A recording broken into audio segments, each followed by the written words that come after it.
Thanks for having me in Studio Q. I have to start with the title of the book, The Bassoon King. Can you tell us how you came to play the bassoon? Yeah, so we searched long and hard for a title for the book. I wanted to ultimately count the number of words in the book.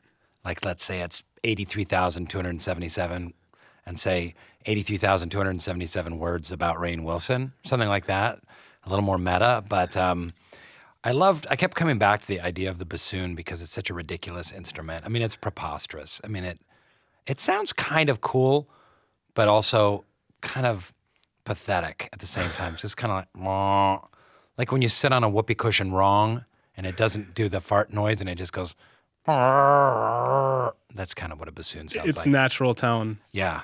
And but I ended up playing the bassoon for almost 6 years in junior high and high school. And basically, I was a clarinet player, and I wanted to play the saxophone because my cooler friends, as cool of friends as I had, all played the sax, and I wanted to play the tenor sax.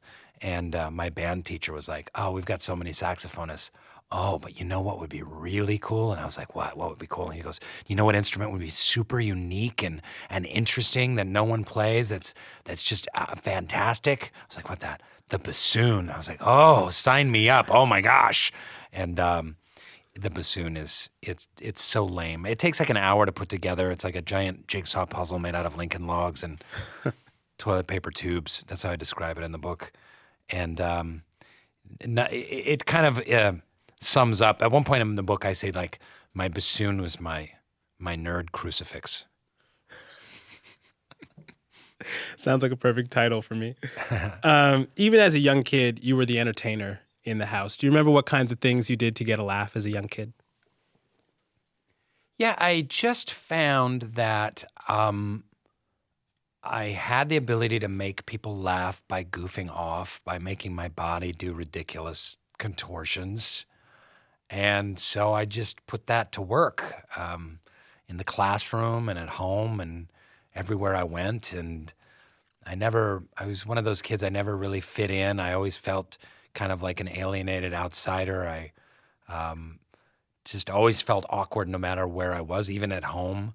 But if I could make people laugh, then I could warm things up and be accepted a little bit more, especially if I could make the girls laugh. That was the most important thing I could strive for.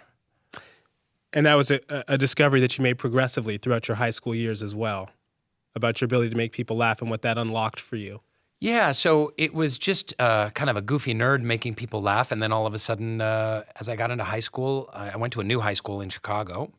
And I tried out for the play and did a drama class. And I have a chapter in the book called Elvis Costello is my...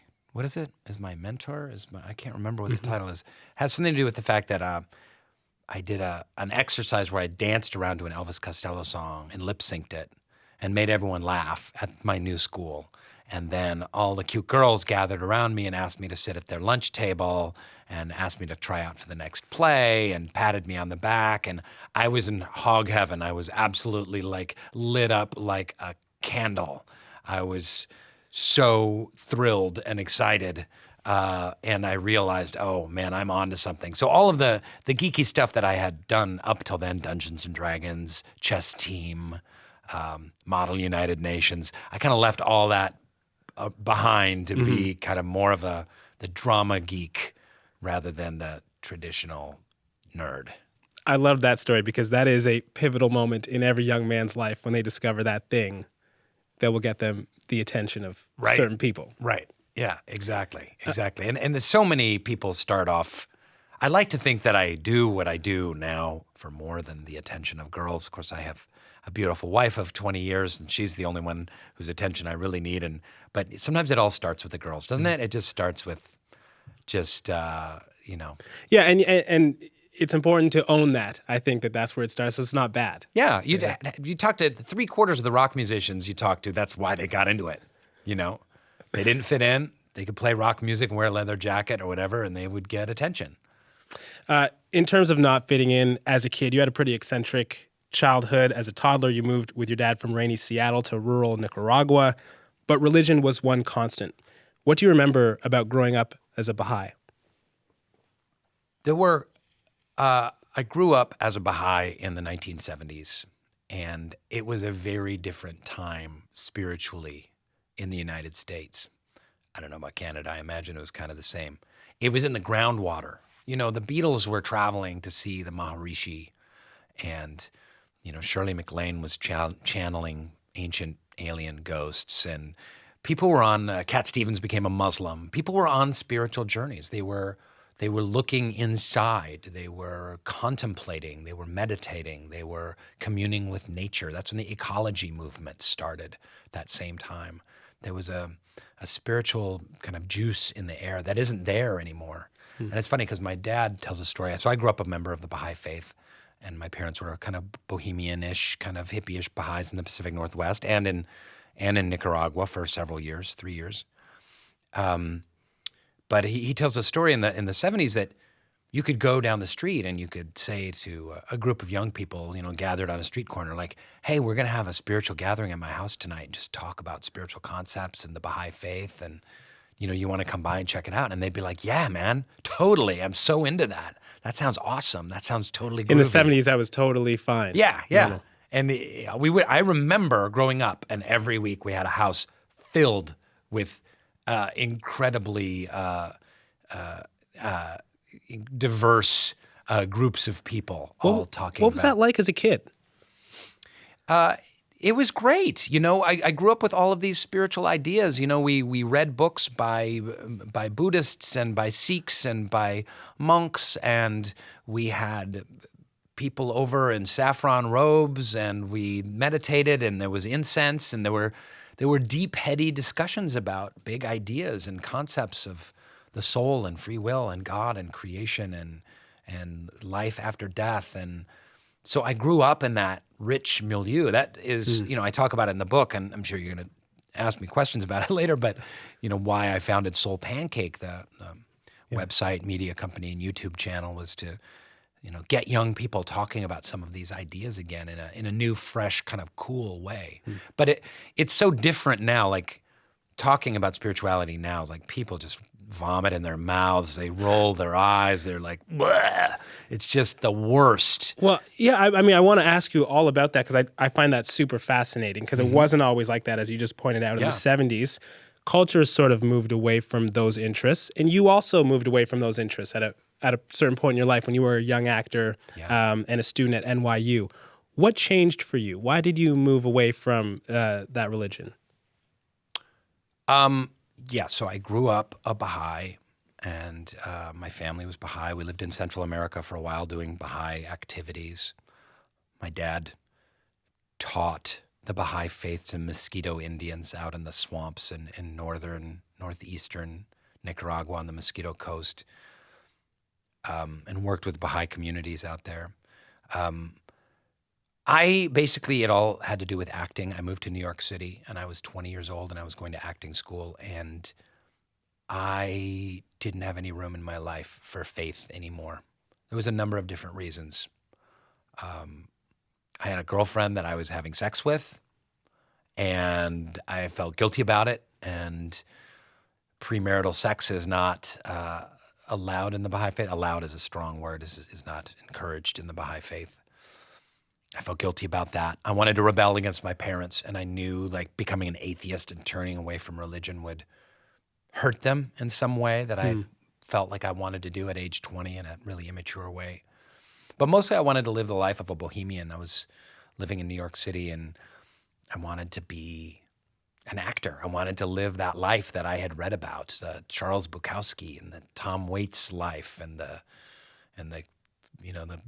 Blondie and Lou Reed and Andy Warhol, and just that whole, I read about all these people and seen all their work, and that's what I wanted to do. I didn't want any morality over my head. I just wanted to do what I wanted to do when I wanted to do it.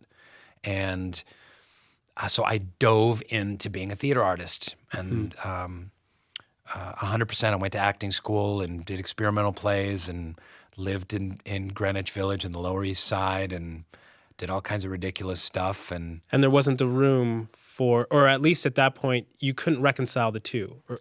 Yeah, it was a very immature. I keep coming back to the word immature. When we talk about spirituality, when people throw up in their mouths and roll their eyes at spirituality, oftentimes when you talk to them about what that word means, they have a very immature idea of what that word is. It's like, well, I don't like it because I don't like church and judgmental people and churches judging me. And it's like, well, okay, I get that. I totally understand that. But that's not what spirituality is. It's much richer than that. It's more varied.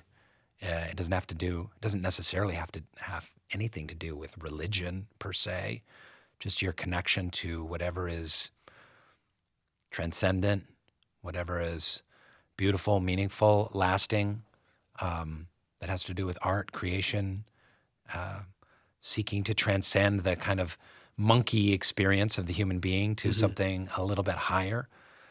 I want to ask you about the process of rediscovering your faith. What made you, first of all, want to reconnect with your faith? Well, I talk about this in the Bassoon King. This is kind of the central story that really interested me in writing the book. Of course, there's funny stories, and I wanted to tell funny stories about worms coming out of my butt in Nicaragua and, being a pimply Model United Nations chess team geek and my struggles in New York being a poor actor and funny stories like that. But I did want to tell that central story, which was I found myself somewhat profoundly in my late 20s and early 30s having everything that I'd ever wanted. My wildest dreams had come true. I had gone to my high school drama teacher when I was 17 or 18, and I had this remote kernel of an idea of like, oh, maybe one day I could be a professional actor. I'd never known an artist to ever make any money or be successful as an artist in any way, shape, or form at any time in my life. I'd never even met one. So for me, it was just a crazy idea. But I went to her and I was like, Mrs. Adams, do you think that maybe one day I could potentially be an artist, an actor, if I went to school and studied it? And she said, oh, yes, you must. Absolutely. You should study acting and go to college and read books and fall in love and travel the world. But you have talent and you could do it. And she was I was glowing, with the glow of 1,000 suns that she had asked me, had validated me. And I'm so grateful to her. I still keep in touch with her to this day. I'm so grateful to her for doing that. It set me on that path. But fast forward to 10 years later, and I am working as a professional actor. I'm making money. I'm working with these great directors doing downtown theater, and I've got an agent in New York. I have to subsidize it with a lot of crappy jobs around New York, but generally you achieved that dream that at 17 was which just seemed impossible, and I was living it, and I was living the bohemian life with bohemian artist friends in downtown New York. I had a beautiful girlfriend, now my wife. I had love. I had this career, and yet I found myself really deeply unhappy and unsatisfied. And there was that quandary, like, this doesn't make any sense, because this is what culture tells you, right? You go to school, you have a dream, you take your steps, X, Y, and Z, you achieve it. And once you get there, then you will be happy. You're not going to be happy in your life right now while you're a student, while you're struggling, while you're paying your debts, paying your bills. But once you get to that point, you'll be happy. So I got to that point, and it was the opposite. I was actually very unhappy, and I felt something missing inside. And that's what prompted me to go on a spiritual search. You tell some great stories around that search. One of them involves Darryl Strawberry. Yeah, Darryl Strawberry was a famous Mets player who I was a fan of, but then he moved over to the Yankees. And I was at the time reading a lot of the holy books in the world. And I was reading about Native American spirituality at the time. And there was an idea in the Lakota Sioux of Wakantanka that literally translates as the great mystery. So I didn't think I could believe in God, but all of a sudden, as I was reading about Wakantanka and the spirit grandfather that ran through all of nature in the four directions, that was eternal, beyond time, beyond space, that all loving, I thought, I could get with this Wakantanka. So I started thinking like, maybe I'm a Lakota Sioux, who knows? But I was watching the baseball game with my friend Phil, and the Yankees were down at the bottom of the ninth. Darryl Strawberry was up at the plate, and I was talking to Phil. In fact, I just talked to Phil this morning on the phone. He's a poet who lives in upstate New York. And I said, I was talking to him about Wakantanka, and he's very skeptical. And he's like, well, if you believe that there's this great spirit in the universe, why don't you pray to Wakantanka for Daryl Strawberry right now? So I raised my arms above my head in a kind of vaguely racist way, and I was like, oh, Wakantanka, great grandfather, great mystery spirit of the universe. If you exist, show yourself, please help Daryl Strawberry to win that game. And all of a sudden, Daryl Strawberry hits a 2-run shot over the fence. The Yankees win the game in the bottom of the 9th. And Phil and I, our jaws dropped. We were like, and that's absolutely true story. But it did, as ridiculous as it sounds, it galvanized my search. I was like, I'm on to something. Maybe there's more to this whole, maybe I threw the baby out with the bathwater when I ditched my Baha'i faith of my youth, but I also ditched God and anything having to do with spirituality. Really interesting. So what do you make of that now? I mean, as you're further along in your engagement with the Baha'i faith, what do you make of moments like that?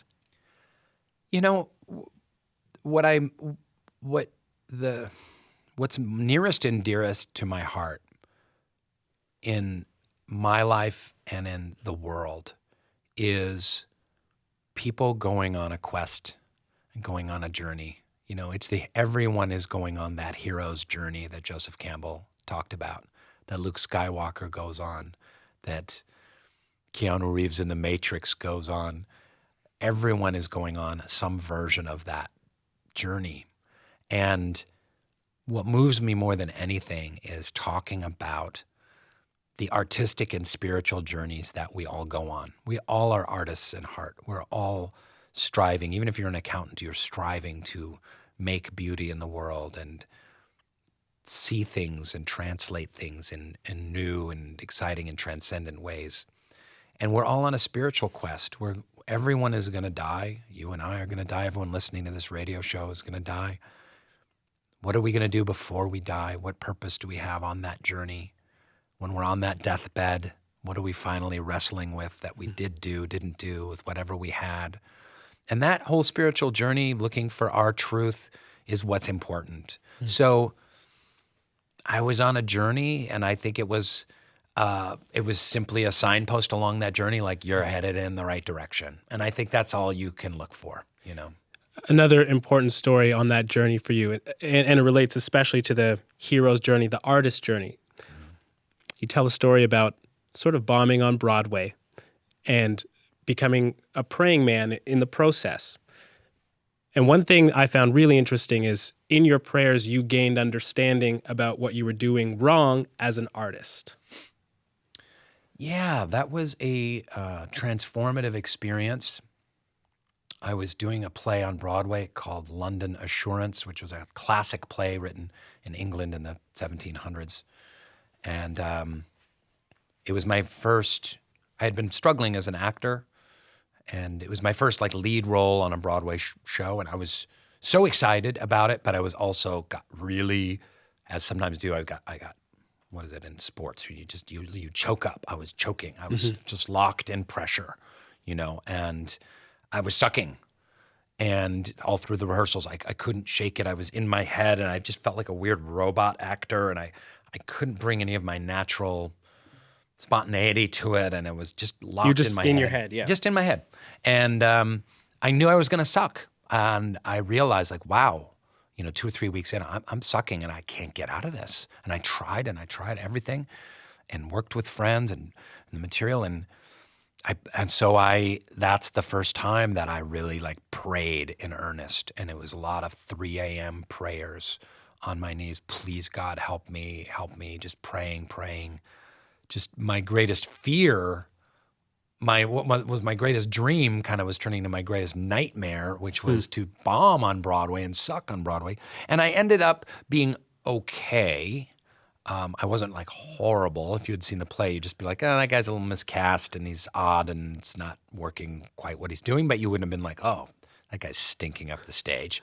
So, but through the course of that, I had a huge realization inside, and I was kind of cracked open like an egg, and I had a faulty idea of what being an actor was that had been put in there by acting school, which was this New York theater Shakespeare idea of what an actor man was, that I thought that I needed to comb my hair and dress up and wear ties and be, this kind of proper actor person within this range, and that I could play anything. And I was denying my natural self.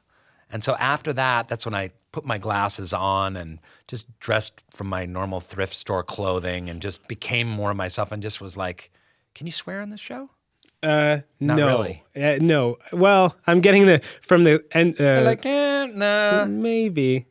You guys should set some guidelines, by the way, because one guy's kind of go for it, and then should another person was like, everyone someone else was like, nah. I was getting all different kind of cues. So I'm not gonna swear. But I was like, F it. I don't need to do that anymore. I'm gotta be me. I'm just gonna be myself. And as soon as I did that, I fired my agents, my old terrible agents. I got better agents. I started auditioning for some TV and film. I started just being much more natural and just bringing myself into my roles, which is ultimately what led me to success ultimately in film and TV on down the line.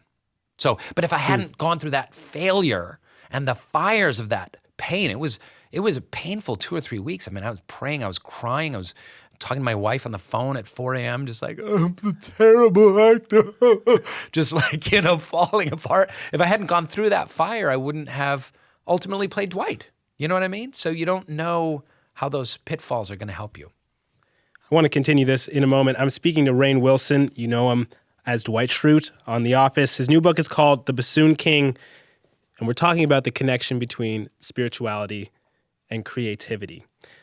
You write about how on the set of The Office, one of your colleagues suggested that spirituality and creativity were mutually exclusive. Do you see that as reflective of the general opinion out there right now? Yeah, so the story you're referring to is I started this website, now media company called Soul Pancake.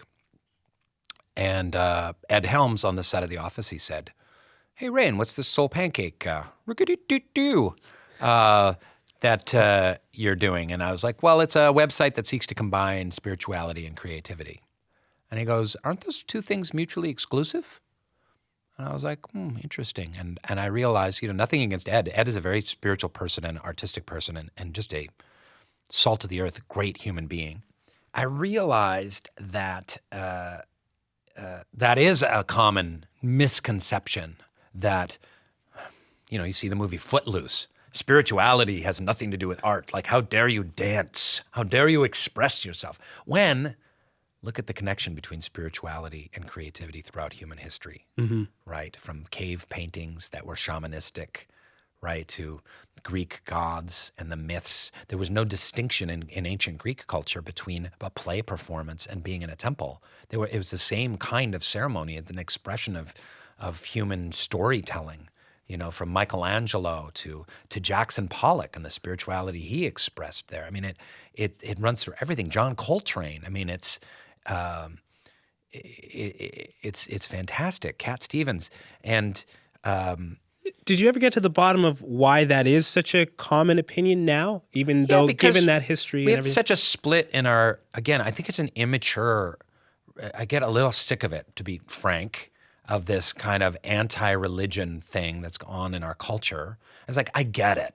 A lot of Christians are just pains in the butts, and a lot of Muslims are blowing themselves up and other innocent people. And there's Buddhist terrorist monks, by the way, in Sri Lanka and Burma, for real, blowing up bombs, Buddhists. And there's judgmental Baha'is who are jerks. You know what I mean? And I understand that. But that if you look at the truths underneath any of these religions, they're really profound. We have to kind of just be we just have to go deeper. We just have to have a more mature understanding of the intersection of being a human being, spiritual beliefs, even if that's as simple as just pondering. Just pondering. Ponder, if you will, the universe, the sky, that tree, our lives. Ponder backwards, ponder forwards. That's a spiritual act. Is it a for the materialist, it would just be the chemicals and neuron impulses in your brain firing back and forth. I know that there's more to life than just those chemical and electronical impulses. I've thought about, I've wondered why religion seems to be erased from pop culture in terms of movies and television. So, for example, there'll be a story about a family, regular, ordinary family, million stories about regular, ordinary families. They work jobs, they have kids, they live in a neighborhood, but they have no religious affiliation, which doesn't seem to ring true. Right. Is that the sort of thing you're talking about in terms of immaturity around our understanding of religion and the nuance that exists there in ordinary people's and lives? if when you do have a family like Seventh Heaven or something, a show like that, then It has to be the focus of the story. then it has to be exactly. And again, it shows to I don't know how things are in Canada, but in the United States, there's really a split between the red states, the blue states, but it's really like an urban secular versus religious rural communities, and there's this line. No down conversation the middle. between the two. There's no conversation, and there's no understanding, and each side is ravenously judging the others. You've got the red states just judging furiously the people in the cities, and the people in the cities disdainfully judging, families of 12 who live in Kansas who have a profound love of Jesus Christ, and it's not right, and it's something we need to rectify. Everyone just needs to grow up and just learn to dialogue a little bit better. How do we build the bridge? Well, I don't know. You have any ideas? Well, my idea is this, and this was going to be my next question to you, was what does your faith look like on a day-to-day basis? As a way of introducing that nuance for people to understand, because that conversation is not happening, what does faith look like in someone's life? What does religion look like in someone's life? Okay, good question. So for me as a Baha'i, I wake up in the morning and I read a quote or two by the prophet founder of the Baha'i Faith, Baha'u'llah. That is something for me to meditate on. I do some prayer, some meditation for a brief period of time. Mm-hmm. And I strive throughout my day to live my life in God's will. My own will gets me into a lot of trouble. My own will leads me towards my ego. And is that what you mean by your own will, like ego, selfishness? Yeah. Yes. When I can align your own will is not bad. Will is a great thing. You can accomplish amazing things with one's will.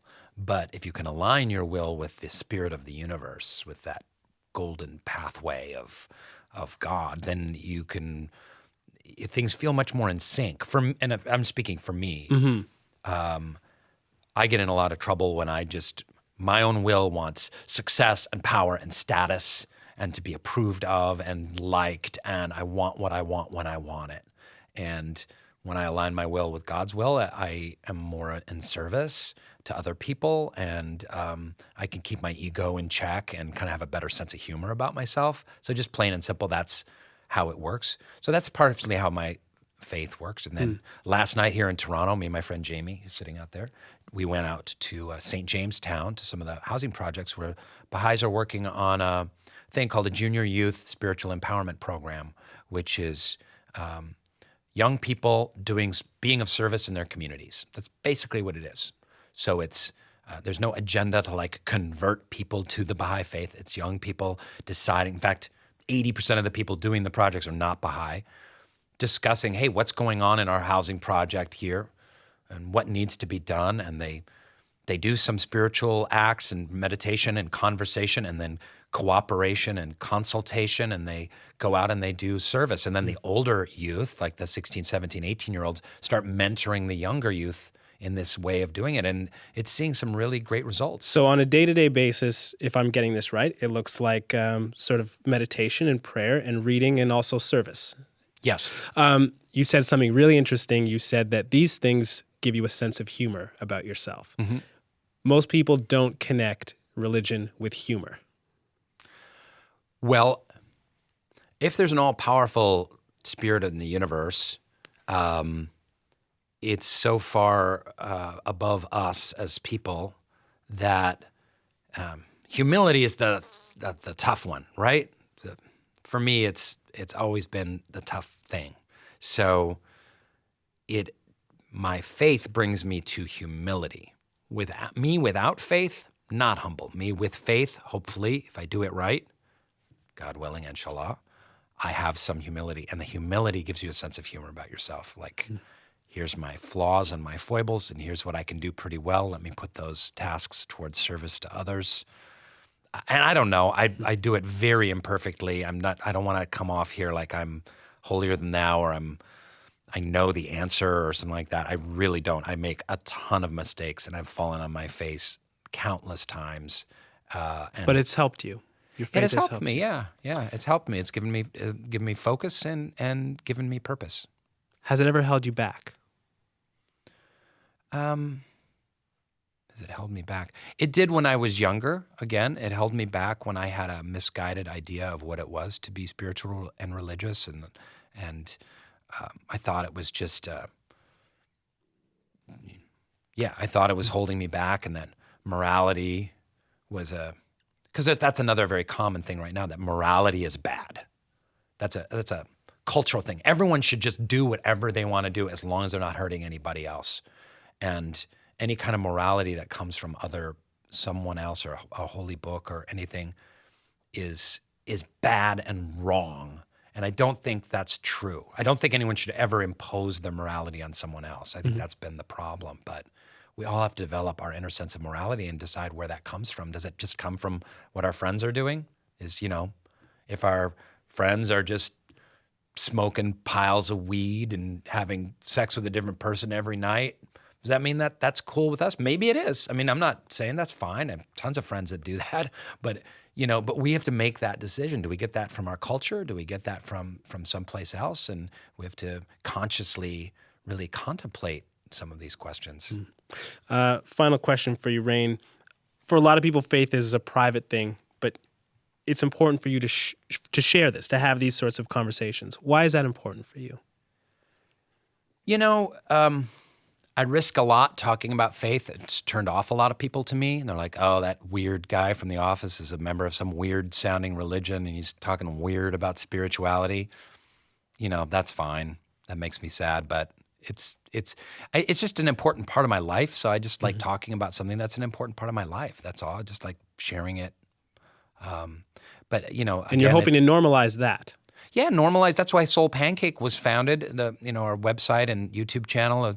To just start normalizing conversations about spirituality, philosophy, being an artist, going on journeys, having a human experience. That's why it was founded, and I just want to just get people talking again and not having this one topic be so off limits. Like, people just get so squeeged out by it.